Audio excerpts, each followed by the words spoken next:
Hello there. Today I want to talk to you about illusions. And I think illusions are everything. Placebo are everything. We're so surrounded by our own biases. It's really hard to turn aware. These studies even show that our bodies make the decisions before we're aware of we're going to make it. So you can predict if someone's going to press the red or the green button. It's really, really scary when we think about how much it's predictable what you're going to say. If you would look at the magician, they can predict what you're going to say, stuff like that. So illusions are here and they do control us. So now that you know what you're going to do about it, have you thought about that? How much of your choice is really your choice? I think Einstein said back in the days, few are those who think with their own head and feel with their own heart. Do you trust your own emotions? Probably not. People are manipulating right now with alerts, and I don't know if you're shaking this on a platform that has a watch leader list, and you have all these algorithms trying to give you the illusion of fear of missing out, trying to give you the illusion of urgency. It's really important that you try to center. Why are you here? Who are you? What's the work that's matter to you and those you care about? It's important. And the illusions come in, they're traitorous to us. Our mind make up this simulation. We could think about catastrophes and over-simulate things in actions that might never happen and retaliations that never will be. So we start to bunker down versus remaining open and curious of what might be. Illusions is what simplifies you in making you categorize things.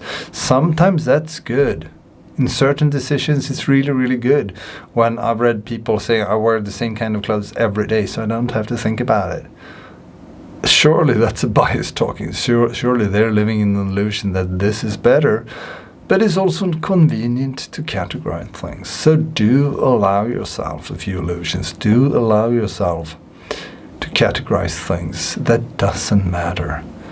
But rest assured, when it does matter, that you're acting in reality, that you're probing actively, asking your customer to vote with their money versus yes on a poll or a survey, because that's illusions. If in a survey you basically, my self-identity decide what I want to answer. If you ask me how often I train, I'm going to talk to my self-identity. I'm going to honor my self-identity before the right answer. And probably I'm going to say, I'm just like everyone else, 3 times a week. And then you look at the data of my pulse watch and you see, whoa, when was the last time you had a pulse increasing activity? So do check out the forms of data so you're not living in the illusions of just trusting one. Or if you can stack surveys and data on your website and voting with your money, aka buying things, if they tell a coherent story that makes sense, you're probably not that living in illusions there. But rest assured, what you're unaware of controls you. So you have to have a multiple ways to checking, is this really better? We're also living in, the whole society is living in illusions right now. When we look at vanity metrics, it's like number of followers, likes, views, stuff like that, that rarely touches the revenue or the impact. That if you've done X number of courses on an e-platform, does that really mean you've taken action and leveled up as a consequence of it? You don't know. But it makes you feel good taking a lot of courses. Or it makes you look good having a lot of stamps of certifications. Do you know your stuff? You don't know. It's just illusionary. Yet we have these recruitments going on. They only have illusions to look at. When it comes to certifications and stuff like that, But still, it's better than not. It still gives them a plausible story to tell their manager why they recruited. So these illusions serve us. I myself have been responsible for metrics, for team development processes and performances, stuff like that. Highly gamified data. So it's so important that we don't think data is everything and metrics is everything. We really need to ask ourselves, what is this teaching my people? Am I building up an illusion of how the world looks based on metrics that someone else is gamifying?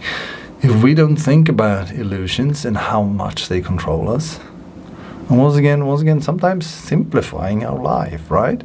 It's important, but sometimes makes us steer off course or ignore the customer in front of us, chasing someone else.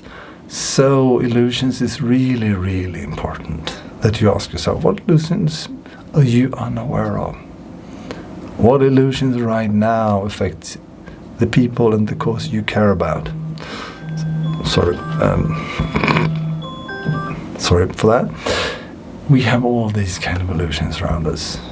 And we will never be rid of all the bias, everything around it. But if we can, recruiting, for example, is it's so easy to look for someone that makes me feel good, being like me, having my journey, having my experiences. And that's highly ineffective. Effective is say, well, what's my counterpoint? What's the counter melody? How can we get a diverse group that really do better? All the data supports the thesis that diverse is better. So where am I blind right now to my own behavior? And how can we work with that? Seth Godin shared on his podcast, and quite recently, I don't remember when, that when you do interviews for an orchestra and you have a curtain so you don't see who's on audition, you just hear the quality of the work. Suddenly diversity skyrocketed. How can you do something similar around the illusions around your work? Dipping your finger closer to those you're serving. Asking yourself, is this really what you need? Thank you so much for stopping by, my friend. Take care of yourself. Have a good one.